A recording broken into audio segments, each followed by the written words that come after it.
श्रावण मास का आध्यात्मिक महत्व।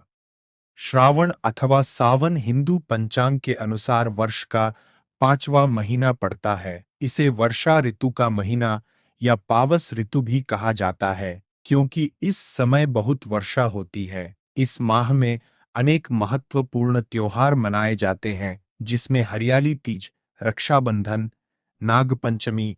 श्रावण पूर्णिमा को दक्षिण भारत में नारी पूर्णिमा व अवनी अवित्तमा, मध्य भारत में कजरी पूनम, उत्तर भारत में रक्षाबंधन और गुजरात में पवित्रोपना के रूप में मनाया जाता है। त्योहारों की विविधता ही तो भारत की विशिष्टता की पहचान है। श्रावण यानी सावन माह में भगवान शिव की आराधना का इस माह में पड़ने वाले सोमवार सावन के सोमवार कहे जाते हैं, जिनमें स्त्रियां तथा विशेष तौर से कुंवारी युवतियां भगवान शिव के निमित्त व्रत आदि रखती है।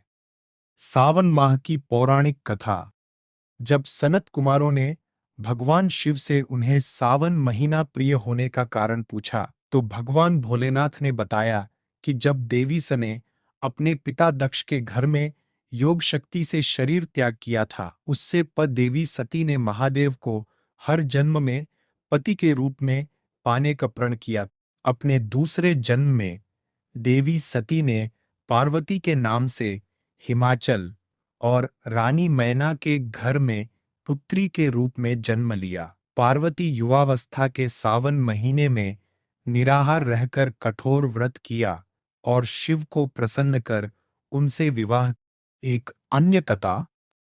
मर्कंडू ऋषि के पुत्र मार्कंडेय ने लंबी आयु के लिए सावन माह में ही घोर तप कर शिव की कृपा प्राप्त की थी, जिससे मिली मंत्र शक्तियों के सामने मृत्यु के देवता यमराज भी नतमस्तक हो गए थे।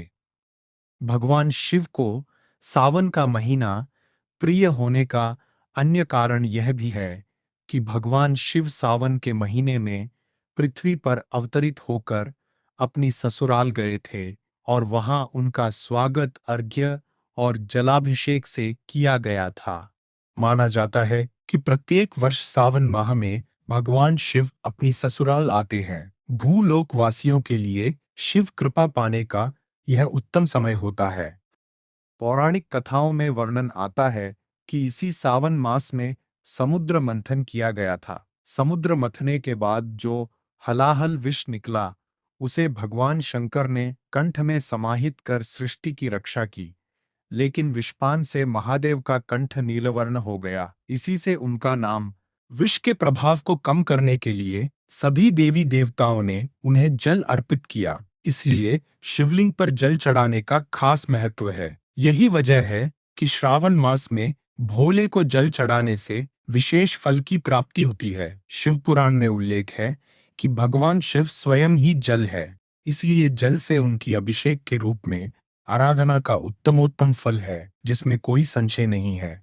शास्त्रों में वर्णित है कि सावन महीने में भगवान विष्णु योग निद्रा में चले जाते हैं, इसलिए ये समय भक्तों, साधु संतों सभी के लिए अमूल्य होता है। यह 4 महीनों में होने वाला एक वैदिक यज्ञ है, जो एक प्रकार का पौराणिक व्रत है, जिसे चौमासा भी कहा जाता है। तत्पश्चात सृष्टि के संचालन का उत्तरदायित्व भगवान शिव ग्रहण करते हैं, इसलिए सावन के प्रधान देवता शिव की पूजा। सावन मास में भगवान शंकर की पूजा उनके परिवार के सदस्यों संग करनी चाहिए। इस माह में भगवान शिव के रुद्राभिषेक का विशेष महत्व है, इसलिए इस मास में प्रत्येक दिन रुद्राभिषेक किया जा सकता है, जबकि अन्य माह में शिववास का मुहूर्त देखना पड़ता है। भगवान शिव के रुद्राभिषेक में जल, दूध, दही, शुद्ध घी, शहद, शक्कर या चीनी, गंगाजल तथा गन्ने के रस आदि से स्नान कराया जाता है। अभिषेक कराने के बाद बेलपत्र, शमी पत्र, कुशा तथा दूब आदि से शिवजी को प्रसन्न करते हैं। अंत में भांग, धतूरा तथा शिवलिंग पर बेलपत्र तथा शमी पत्र चढ़ाने का वर्णन पुराणों में भी किया गया है। बेलपत्र भोलेनाथ को प्रसन्न करने के शिवलिंग पर चढ़ाया जाता है आग का एक फूल शिवलिंग पर एक चढ़ाना। फूल शिवलिंग पर चढ़ाने से सोने के दान के बराबर फल मिलता है। 1000 आँख के फूलों की अपेक्षा एक कनेर का फूल, 1000 कनेर के फूलों को चढ़ाने की अपेक्षा एक बिल्वपत्र से दान का पुण्य मिल जाता है।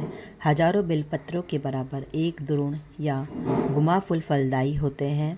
1000 गुमा के बराबर एक चिचिड़ा 1000 चिचिड़ा के बराबर एक कुश का फूल, 1000 कुश फूलों के बराबर एक शमी का पत्ता, 1000 शमी के पत्तों के बराबर एक नीलकमल, 1000 नीलकमल से ज़्यादा एक धतूरा और 1000 धतूरों से भी ज़्यादा एक शमी का फूल शुभ और पुण्य देने वाला होता है।